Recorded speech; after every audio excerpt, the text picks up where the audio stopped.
Bien-aimés, bonsoir. Je veux bénir vos vies dans le précieux nom de notre Seigneur Jésus. Nous voilà encore réunis ce soir pour nous entretenir un peu dans notre, on va dire, dans notre rencontre que nous appelons Instant Partage. Alors, la dernière fois que nous nous sommes parlé, on était presque à la fin du texte qu'on était en train d'éplucher ensemble. Et il s'agissait de Actes des Apôtres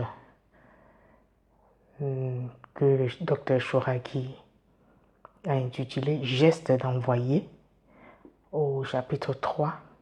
Et nous avions commencé à partir du verset 1 pour pouvoir le terminer au verset 8.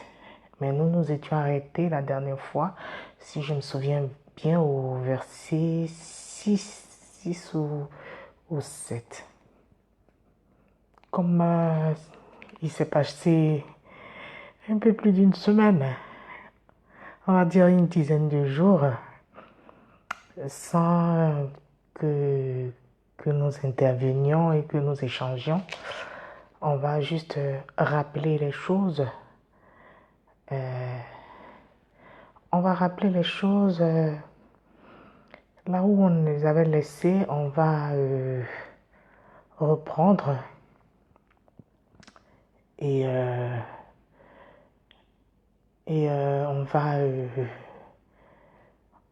on va continuer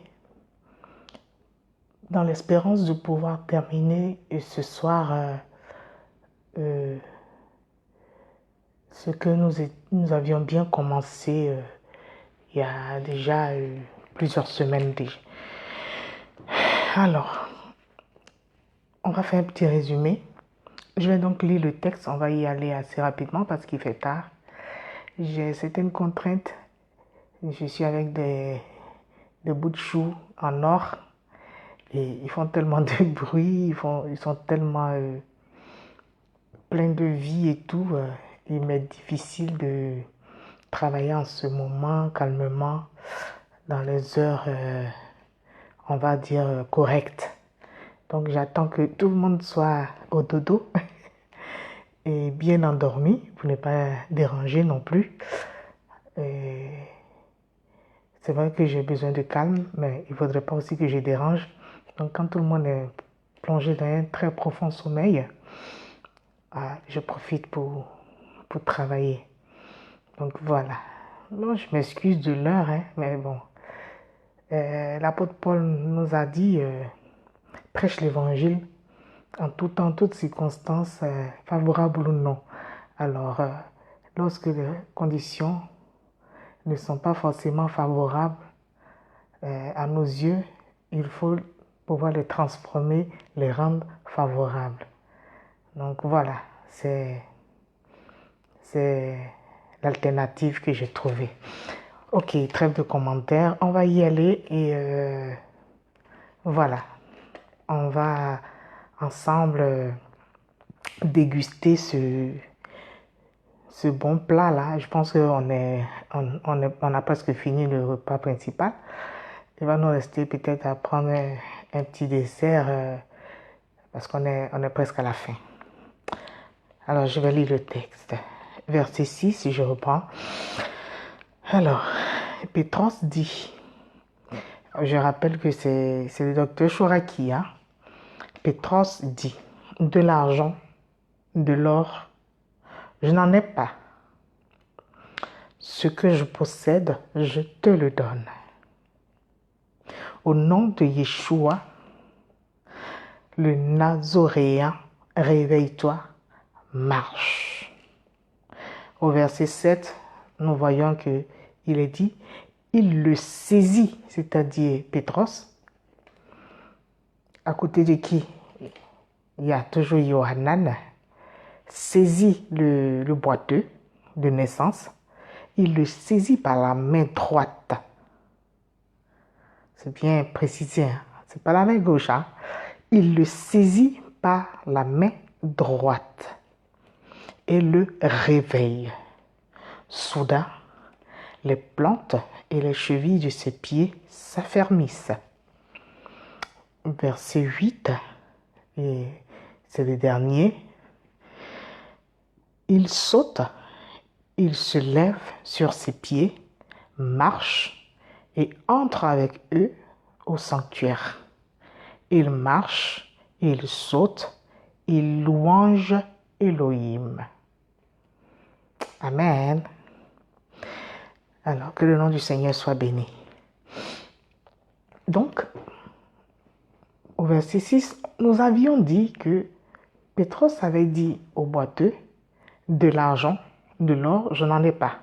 Ce que je possède, je te le donne. Et on avait interprété ça pour dire que ici, Pétros ne parlait pas d'argent matériel. Il parlait d'argent spirituel. Mais qu'est-ce qu'a à voir l'argent dans le spirituel, avec le spirituel? Qu'est-ce que l'argent vient faire ici? Et on avait dit que les maîtres d'Israël expliquaient comme ça que la Torah écrite, celle qui avait été donnée à Moshe sur le mont Sinaï par l'Éternel, c'est-à-dire la Torah que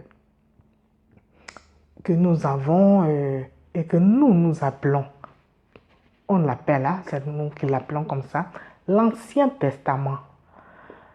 Et moi je préfère dire l'Ancienne Alliance. Donc, voilà, que nous appelons Ancien Testament, dont nous avons dit qu'il était constitué de 5 livres. En grec, les 5 livres en grec, on les appelait Pentateuque. Mais l'ensemble qui a été, comment dire, qui a été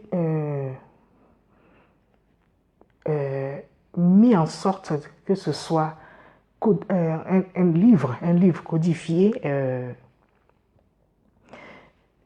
on l'appelle en latin Vulgate et en grec on l'appelle Septante. Voilà, là on en avait parlé déjà. C'est-à-dire que la Torah avait été traduite en grec. C'est ce qu'on appelait la Septante en grec. Septante, pourquoi? Parce que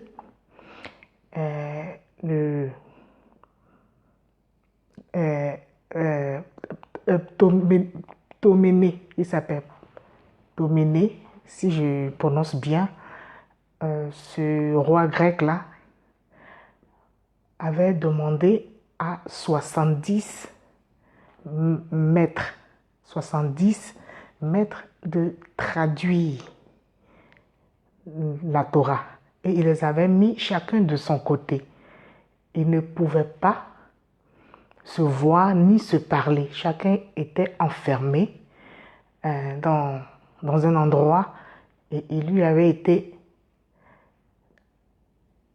enjoint de transcrire la Torah. C'est-à-dire l'injonction leur avait été donnée. Pourquoi?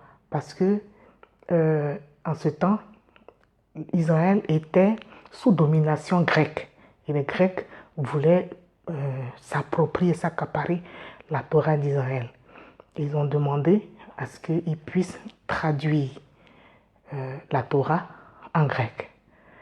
Et les 70 personnes ont traduit chacune de son côté. En fait, c'était pour éviter qu'ils soient roublés, qu'ils soient menés en bateau, que les gens introduisent des trucs qui n'étaient pas vrais, tout ça pour les perdre. Donc c'est pour ça qu'ils ont fait ça. Et après, ils ont comparé toutes les traductions, toutes les 70 traductions, et par la grâce, la force et la puissance de l'Éternel, toutes les 70 traductions qui avaient été faites chacune de son côté, lorsqu'elles avaient été toutes réunies pour être contrôlées, il a été observé qu'elles étaient toutes identiques. C'est pour ça, à cause du nombre 70, qu'on appelle la Torah en grec la Septante. Et à partir de la Septante, elle a été traduite en latin. Et en latin, on l'appelle la Vulgate. Mais quand on parle de Pentateuque, il s'agit du nombre de livres qui composent cette Torah-là. Amen. Ok, on peut continuer. Donc, il était dit que la dernière fois, quand on s'est parlé, que Pierre ne parlait pas d'argent physique, matériel. Donc, il parlait plutôt d'argent spirituel. Donc, les maîtres d'Israël expliquent comme ça que cette Torah écrite, qui avait été donnée à Moïse, au mont Sinaï, était considérée comme de l'argent, de l'or plutôt, comme de l'or. Et la Torah orale, c'est-à-dire l'explication des secrets de la Torah écrite, qui constitue la Torah orale. Donc, l'âme, la neshama, en hébreu, la neshama, donc l'âme de la Torah écrite, qui est considérée comme le corps physique, qu'ils appellent le gouffre. Alors, cette Torah orale est considérée comme de l'argent. Donc, ici, il mettait en opposition l'argent matériel et l'argent spirituel. Alors, pourquoi? Parce que tout simplement, l'argent matériel est quelque chose de périssable, quelque chose qu'on peut perdre, quelque chose qui peut aussi nous perdre si cela est mal utilisé. Ne dit-on pas que l'argent est un mauvais maître, mais un bon serviteur? Donc, en parlant d'argent spirituel, il fait référence à quelque chose que eux possèdent et qu'ils peuvent transmettre, c'est-à-dire donner à qui ils veulent, mais qui est quelque chose d'impérissable. Quelque chose qui est acquis pour toujours. Même après ta mort, c'est-à-dire après la disparition de ton corps physique, de cette enveloppe, ce que tu as acquis dans la Torah, dans la parole de Dieu, fait de toi un grand. C'est pourquoi il est expliqué que les grands, ceux qui ont pu élever leur âme à un certain niveau de grandeur, deviennent comme des étoiles dans le ciel après leur mort. Ça veut dire que ça ne se perd pas. Or, l'argent matériel se perd. Ça peut disparaître ou ça peut nous perdre. Ça peut nous emmener à perdre, à lâcher la main de Dieu. Alléluia. Donc voilà, c'est ce que ça voulait dire. Alors,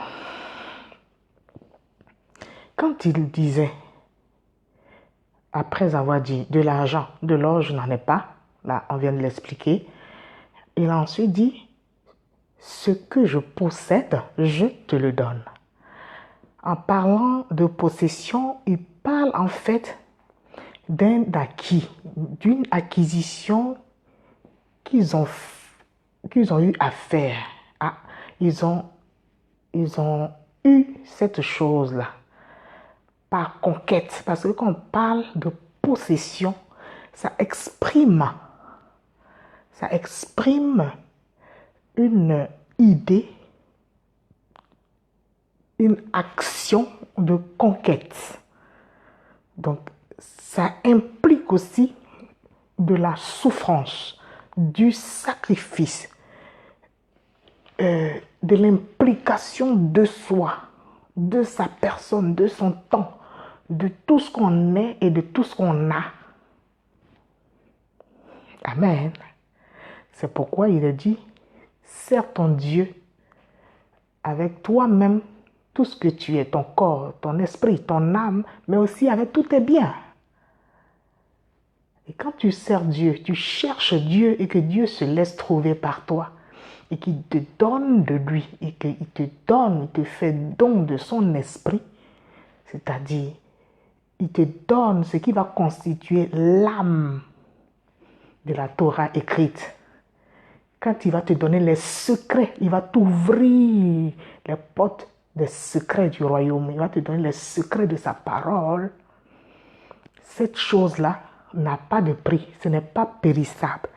Et c'est après maintes et maintes souffrances, des recherches, des implications, c'est du temps qu'on consacre, c'est de l'argent qu'on consacre, c'est de la souffrance, c'est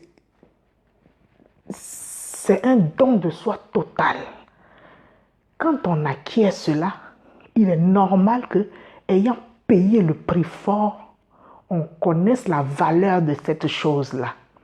Et quand on connaît la valeur de quelque chose et qu'on sait que cette chose-là n'a pas de prix physique, cette chose-là est au-dessus de l'or et de l'argent matériel. Et cette chose-là est plus que le diamant physique. Quand on sait la valeur de quelque chose, parce qu'on a souffert pour avoir cette chose, parce qu'on a tout donné pour avoir cette chose, on ne joue pas avec cette chose-là.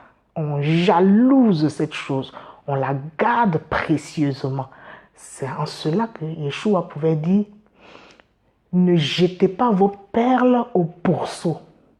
Parce que les perles, les vraies, les perles naturelles, sont des choses très précieuses. Et le pourceau, c'est quoi? C'est les petits porcs.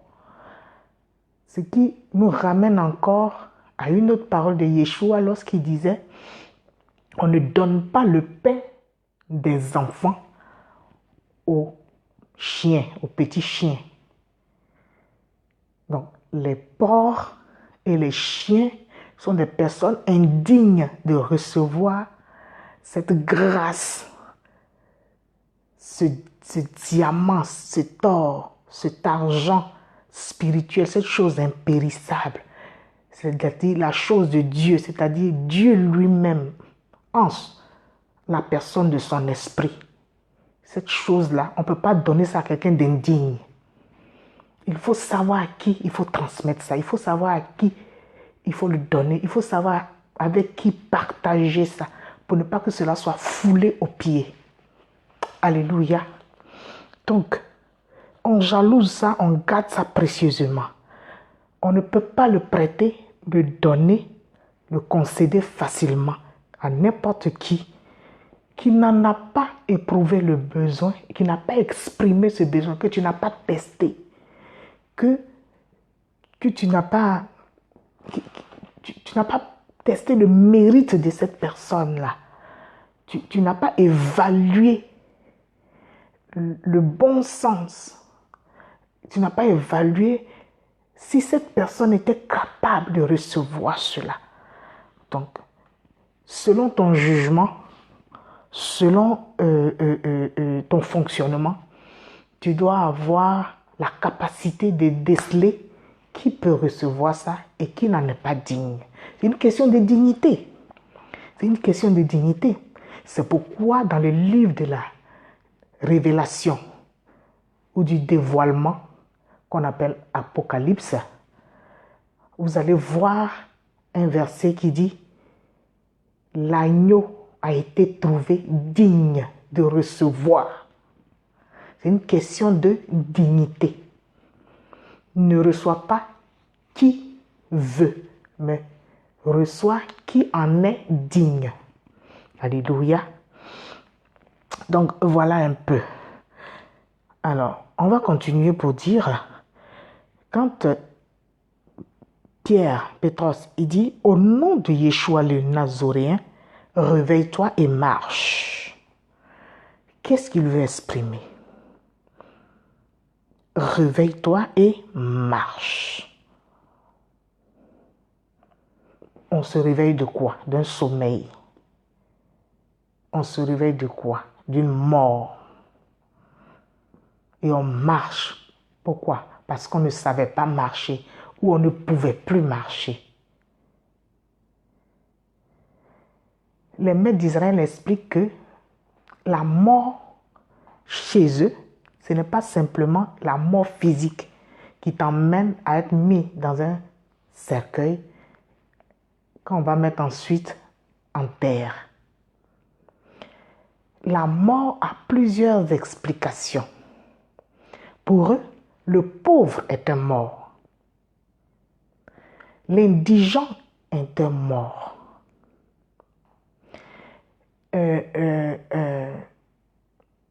Celui qui manque de bon sens, qui est méprisable, un renégat, quelqu'un qui est rejeté par la société pour une raison ou pour une autre, à cause d'une maladie quelconque, la lèpre ou je ne sais pas quoi, est considéré comme un mort.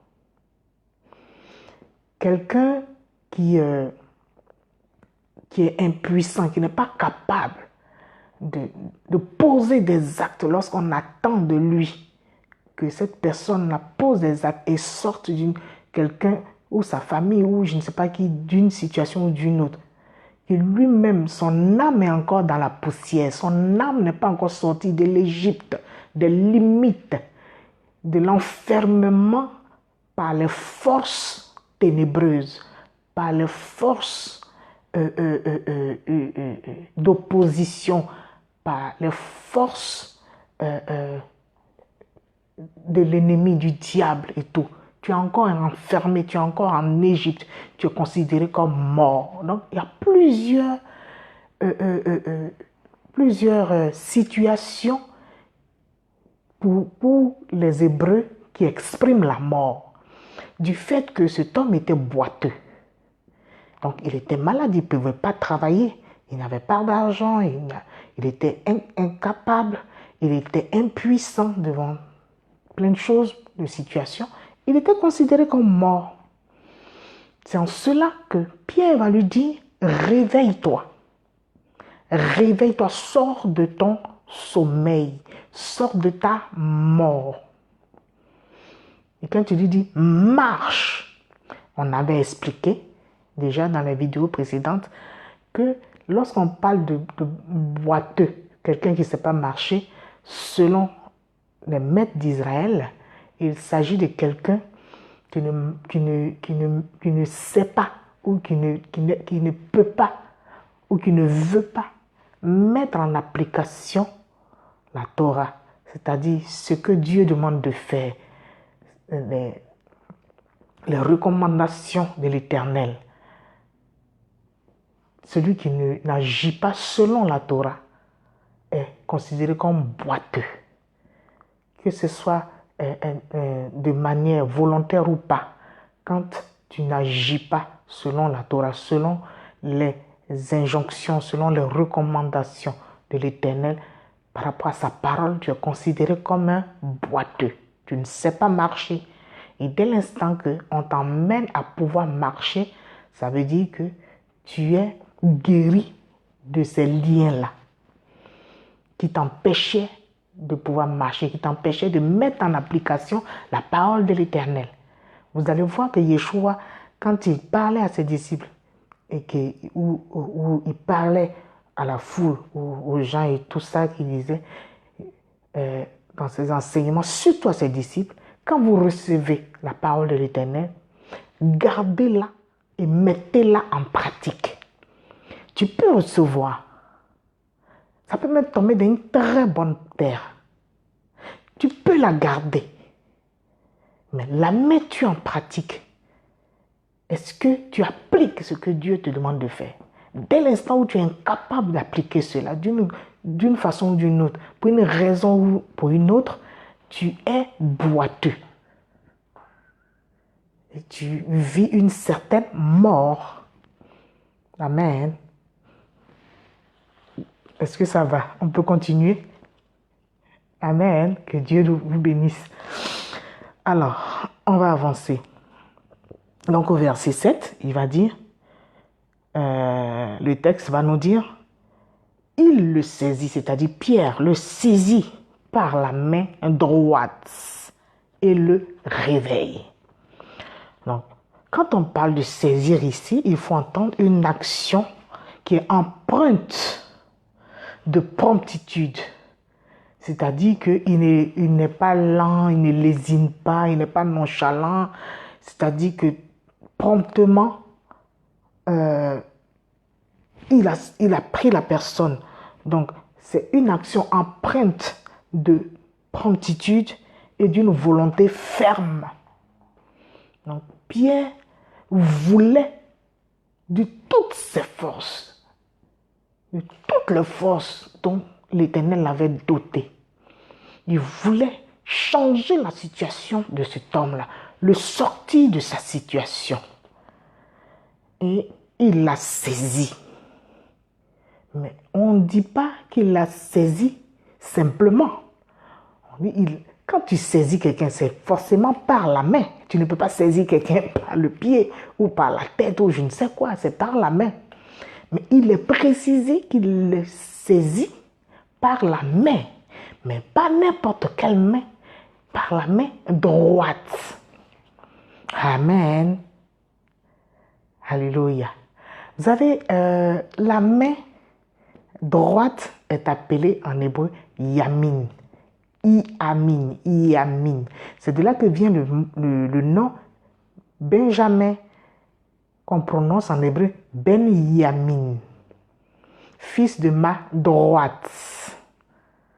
Donc, fils de ma main droite. Et la main gauche est appelée Yad. On ne va pas rentrer dans les détails pour faire la différence entre Yad et Yamin. Mais juste, on va survoler pour dire que Yad exprime la force, la puissance. Et Yamin exprime la grâce. Quand on parle aussi de Yamin, on parle aussi de la miséricorde. C'est toujours les deux fruits de l'arbre séphirotique, c'est-à-dire de l'arbre de vie, avec les fruits, donc les fruits de l'esprit. Donc l'arbre séphirotique, les deux séphirotes, une séphira et des séphirotes. Les deux séphirotes qui s'opposent sont à gauche Gevura et à droite Esed ou Hed. Hed ou Esed. Amen.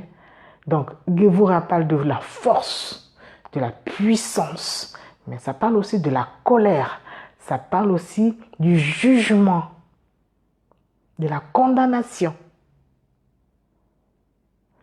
Et Esed parle de la grâce, de la miséricorde, du pardon, de l'amour. J'espère qu'on comprend maintenant pourquoi la différence est faite ici. Précision faite de ce que c'est la main droite. C'est-à-dire qu'il était déterminé à faire grâce à cet homme-là.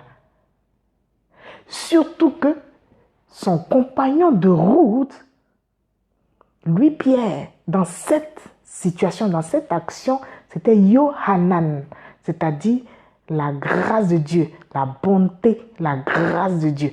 Parce que Esed aussi parle de la bonté de Dieu.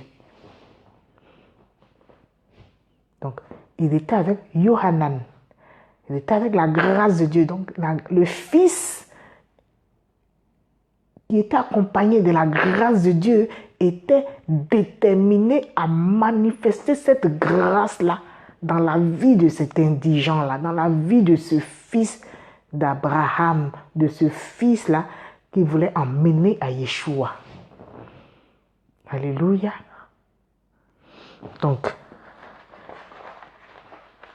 il le réveille. Donc, on se souvient ici, quand Yeshua a dit à cette jeune fille-là, qui était décédée, qu'on allait enterrer, je crois que c'est la fille de la veuve le fils plutôt de la veuve de Naïm, ou non, c'était la fille de Jairus, la fille de Jairus, à qui il a dit, jeune fille, lève-toi.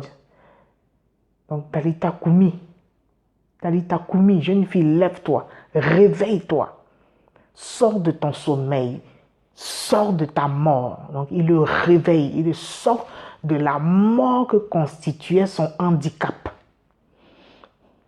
Alléluia. Donc, il le ramène à la vie et il le sort ainsi du séjour des morts. Parce que bien qu'étant vivant physiquement, mais spirituellement, cet homme était mort. Donc, il le ramène à la vie, non pas physique, mais à la vie spirituelle. En lui manifestant la grâce de Yeshua qui était en lui. Donc, on va continuer la lecture pour dire, soudain, les plantes et les chevilles de ses pieds s'affermissent. On se souvient de ce texte-là dans les livres prophétiques où l'Éternel disait à son peuple que si vous vous confiez à mes prophètes, vous réussirez.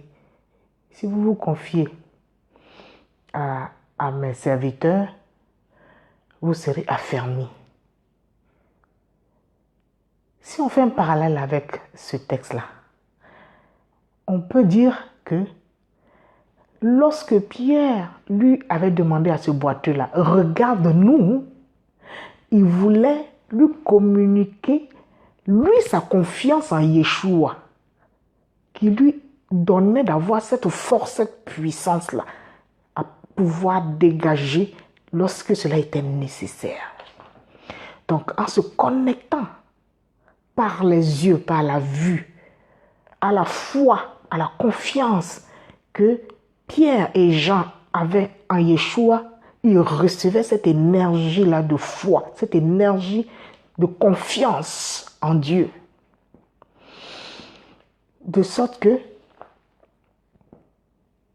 en leur faisant confiance, en faisant confiance à Yeshua à travers eux, leur confiance, ils se connectaient, en se connectant à leur confiance en Yeshua. Ils recevaient ainsi une confiance en Yeshua. Et ça lui permettait de recevoir une guérison qu'il n'espérait plus. Vous serez affermis si vous vous confiez à mes serviteurs. Et voici qu'il a reçu cet affermissement-là par cette guérison miraculeuse, par cette guérison puissante. Pour lui, c'était mort, c'est fini, là, c'est réglé, c'est bouclé, adjugé, vendu, voilà. Mais voici que, à cause de ce que Pierre et Jean avaient confiance en Dieu, ils ont réussi à lui communiquer cette foi-là. Et il a été affermi. Il s'est réveillé de sa mort. Alléluia. Oh, n'est-ce pas merveilleux? Merci Seigneur. Donc, le verset 8 pour terminer, nous dit que le boiteux saute et se lève sur ses pieds. Il marche et il entre avec eux au sanctuaire. Il marche, il saute, il louange Elohim. Alléluia. On va s'arrêter sur louange et Elohim pour ce soir. Parce qu'on a mis quand même du temps sur ce texte-là. Alors, si on doit encore décortiquer, ça va mettre trop de temps. Je pense que ça fait à peu près un mois maintenant qu'on est sur ce texte. On va passer à autre chose. Et je pense qu'il est vraiment grand temps qu'on puisse passer à autre chose. Donc, on va finir ce soir en terminant sur louange et Elohim. C'est-à-dire qu'il est dit qu'il marche, il saute, il louange, c'est-à-dire il loue Elohim. Ici, le mot louange, c'est en français. Mais ce mot-là, puisque l'Ancien Testament, le Nouveau Testament, que moi j'appelle l'Alliance renouvelée, l'Alliance renouvelée, sur la base de l'Ancienne Alliance. Donc, l'Alliance renouvelée, ici, est écrite en grec. C'est vrai qu'il y a eu beaucoup de reprises de l'Ancienne Alliance sur laquelle est basée la Nouvelle Alliance ou l'Alliance renouvelée. Pourquoi? Parce que l'Alliance renouvelée n'est que l'interprétation de la première alliance, de l'Ancienne Alliance. Voilà, la première alliance, c'est juste une interprétation. Et comme là-bas, c'est écrit en grec, en hébreu et quelquefois en araméen, donc, si ce n'est qu'une interprétation, il y a eu beaucoup de reprises. Donc, il y a un bon pourcentage de l'Ancien Testament dans le Nouveau, même s'il est écrit en grec. Alléluia. Donc, c'est écrit en grec là, il loue Dieu. Et le mot est utilisé ici en grec pour dire il loue Dieu, c'est le mot, on va le trouver, c'est ainéo. Parce qu'il y a plusieurs mots pour parler de louer en grec. Mais celui-là qui est utilisé, c'est ainéo. Et ainéo signifie louer, chanter des cantiques en l'honneur de Dieu. Mais nous allons voir que c'est aussi bénir Dieu ou se faire bénir par Dieu, être favorisé de Dieu, être rendu heureux par Dieu. Voilà, c'est ça que ça exprime. Ainéo, qui vient de ainos. Mais ce mot-là en grec là, qui parle de louange ici, ainéo, son équivalent en hébreu, c'est halal. Halal. Donc ici, halal, on va donner l'explication de halal. Parce que aussi, en hébreu, il y a plusieurs mots. Il y en a au moins 7 qui expriment le mot louange ou louer. Donc l'équivalent de ainéo, c'est halal. Et halal signifie louer, être loué, louange, être renommé, célébré avec émotion, avec extravagance, voire même délire, être fou, être insensé, faire des choses carrément, on va dire, débiles, glorifier, briller, se précipiter, s'élancer. Mais ça signifie aussi luire.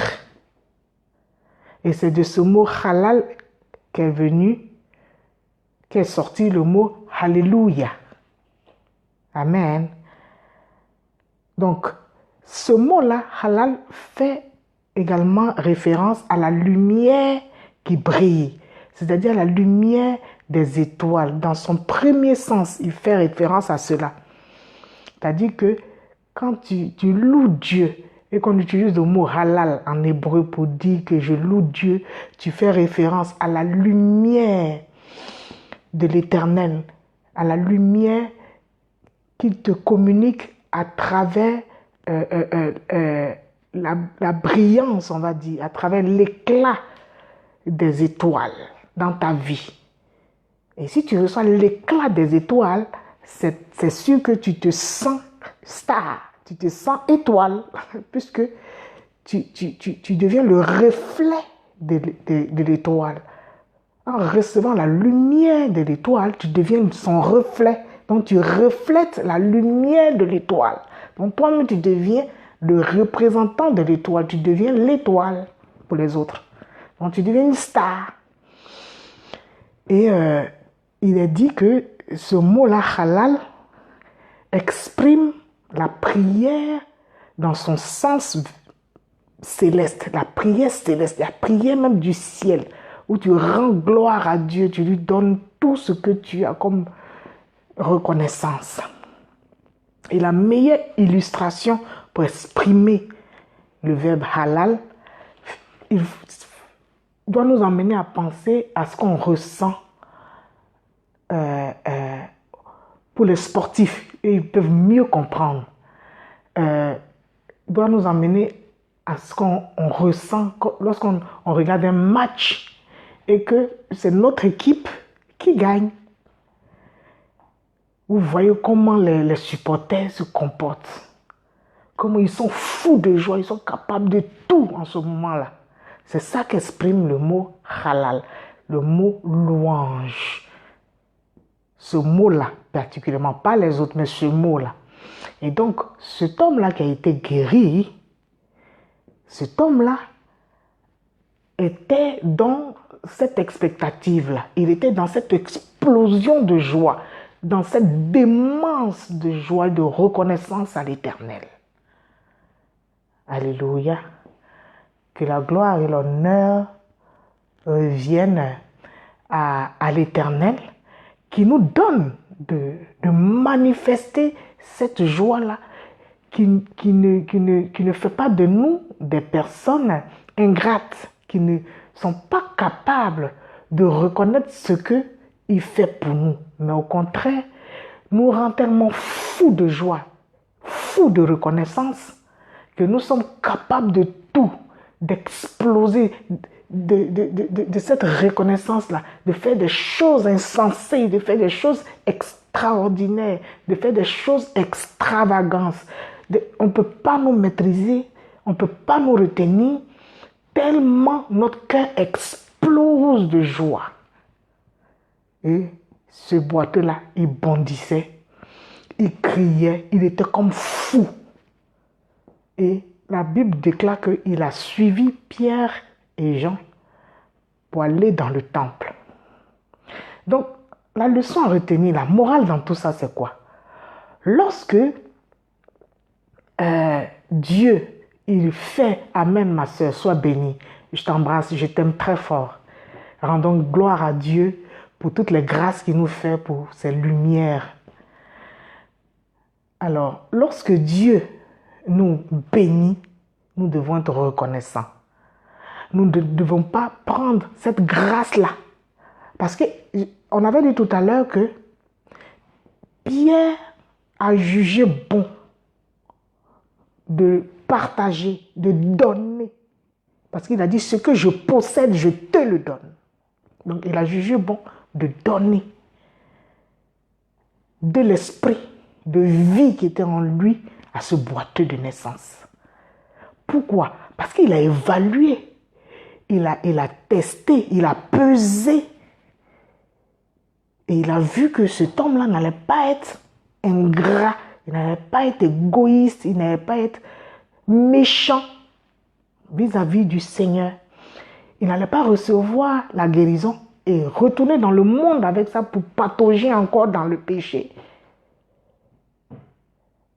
Mais il allait aller utiliser ça pour servir Dieu. Il allait raconter ce témoignage-là. Regardez ce que ce Jésus-là a fait pour moi.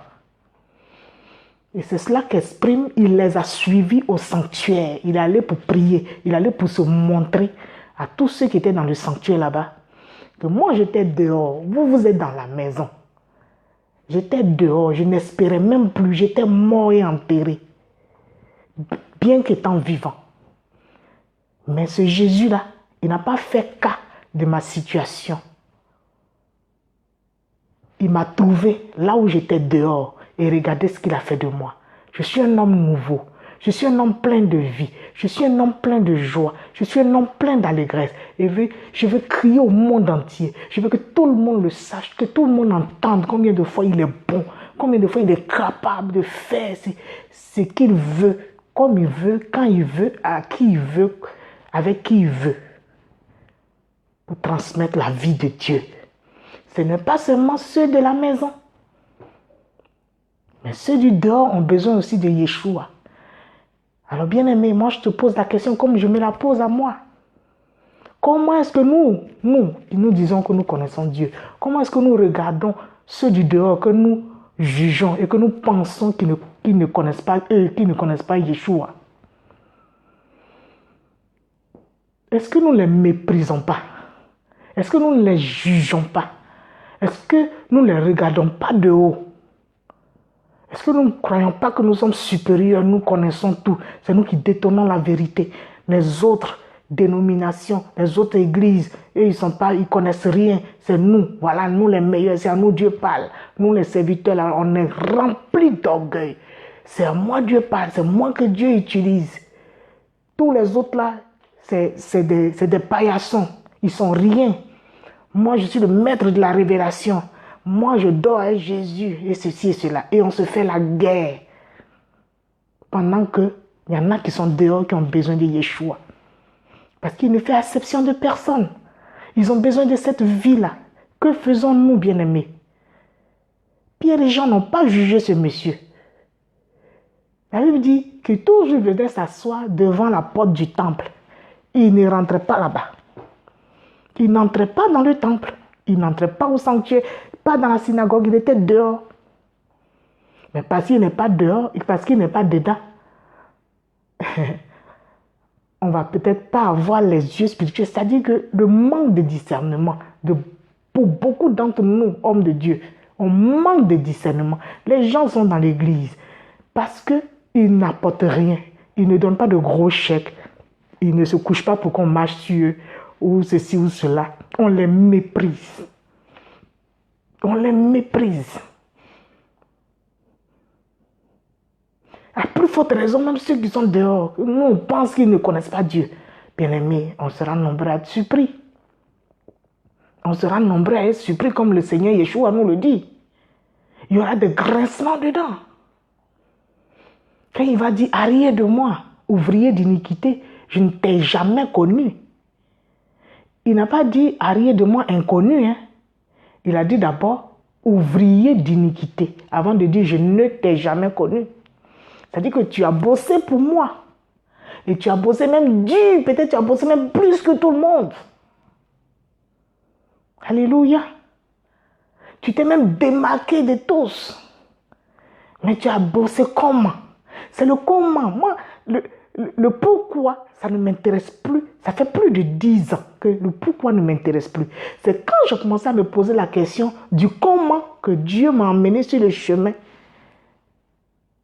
de l'orientation de mon vrai ministère, c'est-à-dire l'aider à ramener ses enfants, mes bien-aimés, à la source hébraïque de leur foi, c'est-à-dire à l'origine, les vrais textes, les textes d'origine, ce n'est pas ceux qui ont été galvaudés, ceux qui ont été traficotés pour des raisons politiques et autres.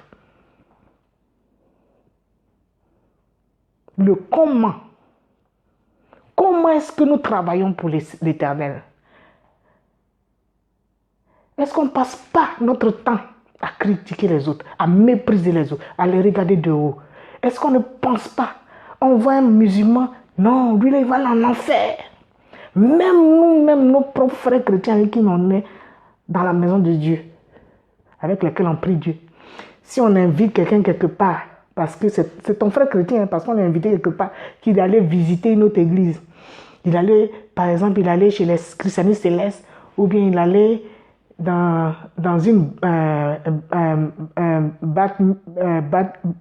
bar mitzvah, ou chez les juifs là-bas, ou bien il allait, je ne sais pas, chez les musulmans, ou bien, je ne sais pas, quelque part on l'a invité.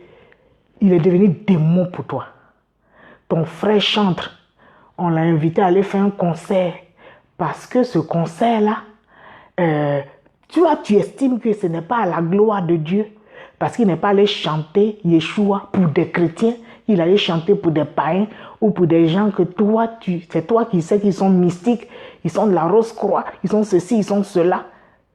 Pour toi, c'est fini, tu coupes avec le frère. Il n'est pas digne. Ça, c'est pas un chrétien, ça. C'est toi qui sais qui est chrétien, qui n'est pas chrétien. Tu aurais dû dire, c'est pas un chrétien comme moi. Il est peut-être chrétien, mais il n'est pas chrétien comme toi ou comme moi. Est-ce que tu sais le cordeau avec lequel Dieu mesure? Tu sais la mesure avec laquelle Dieu mesure? Tu sais, est-ce que tu sais je ne sais pas, les critères de sélection de Dieu? Il y a des gens qui n'ont jamais mis les pieds à l'église, mais qui seront à des places de choix. Mais pour leur permettre encore d'y accéder plus facilement ou de vite y accéder, pourquoi tu ne les approches pas pour leur parler de Christ? Cet homme-là, il était juif de naissance, mais il ne pratiquait pas parce qu'il était assis en dehors du temple pendant l'heure de prière, pendant que ses frères sont priés, lui il est assis dehors. Mais Pierre et Jean n'ont pas fait les fiers. Ils se sont rabaissés. Ils sont enlevés du frère. Jésus t'aime. Il est capable de te guérir. Bien-aimé. Comme je le disais, ça fait un mois et peut-être un peu plus que nous sommes sur ce texte. Je vais finir là pour dire que nous avons du boulot. Nous avons vraiment du boulot. Aimons-nous les uns les autres. Ne laissons pas l'ennemi, le diable diviseur. Ne laissons pas celui-là qui ne veut pas le bien des enfants de Dieu, qui cherche à nous faire des sorties de route pour pouvoir ensuite aller nous accuser, avoir le dessus. Mais servons l'Éternel comme il faut. Laissons-nous conduire par l'Esprit. Approchons-nous de Dieu pour qu'il nous fasse entrer dans son intimité. Comme le dit le livre du dévoilement. Il dit que quand tu entres dans le secret de Dieu, il te montre sa cuisse. Et sur sa cuisse, il a inscrit un nom. Amen. Amen. Amen. Sois béni, ma soeur. Il a inscrit un nom. Mais si tu n'es pas mon intime, moi, je ne peux pas te dévoiler ma cuisse. Je vais m'habiller avec la burqa, même bien, même jusqu'à mes pieds, mes mains, tout ça, tu ne verras rien. C'est seulement si tu es mon intime que je peux te dévoiler des parties qui, normalement, doivent rester cachées. Que Dieu nous parle, que Dieu parle à nos cœurs. Ouvrons nos cœurs, laissons Dieu toucher nos cœurs. Ne nous arrêtons pas à la lettre. Donnons vie à la lettre. Que les lettres de feu soient empreintes de langue de feu. Que Dieu nous donne la capacité de savoir et de pouvoir parler. Mais pour ça, il faut un dépouillement. Comme David pouvait le dire, je ne m'attaque pas aux choses plus grandes que moi. C'est seulement, partant de là, moi j'interprète que c'est seulement quand je grandis que je dois approcher les choses qui sont de la même taille que moi, qui ont les mêmes mensurations que moi. Il faut que je grandisse d'abord, mais je ne veux pas être tout petit, je ne veux pas être un enfant et réclamer l'héritage que seul le Fils a le droit d'avoir. Ça ne sert à rien. Ça ne sert à rien. Pourquoi? Parce que si tu es encore enfant, tu es incapable de te gérer toi-même. Quel héritage tu peux gérer? Dieu nous bénit des fois. Mais quand il finit de nous bénir net, le diable vient nous arracher pour donner à ses enfants. Des fois même, Dieu a peur de nous bénir. Pourquoi? Parce qu'on n'est pas capable de se défendre. Donc, à cause de la bénédiction, il va te donner et puis le diable va venir te tuer. Donc, pour ne pas qu'on te tue, Dieu évite même de te bénir. Toi et moi, hein, je ne parle pas de toi seulement, mon bien-aimé, ma bien-aimée. Moi aussi. Il va te donner, on va te tuer à cause de ça. Comme il sait que pour ça, on va te tuer, il préfère ne pas te donner. Il faut que tu sois à même de jeu. Il faut que tu acquières la maturité suffisante pour pouvoir garder, cultiver et garder, cultiver et garder. Parce que Adam a fait la même erreur. Adam, l'homme primordial. Adam Arishon, comme ils l'appellent. Le premier homme, il n'a pas été capable de garder. Il a peut-être cultivé, mais il n'a pas été capable de garder. De sorte que le diable est venu, il l'a tué. Il est mort, et d'une mort certaine, de cette mort spirituelle qui lui a valu d'être chassé de la présence de Dieu. Je vous aime. J'espère que vous m'aimez aussi. Parce qu'on a un long chemin à faire. Tant que Dieu nous prêtera vie, on sera ensemble. Et on est ensemble. Je vous embrasse, ma soeur, ma bien-aimée. Hey, il faut qu'on se voie. Toi et moi, on s'attrape. On se parle. Sois béni. Wini pi riwa. À bientôt. Que Dieu vous bénisse.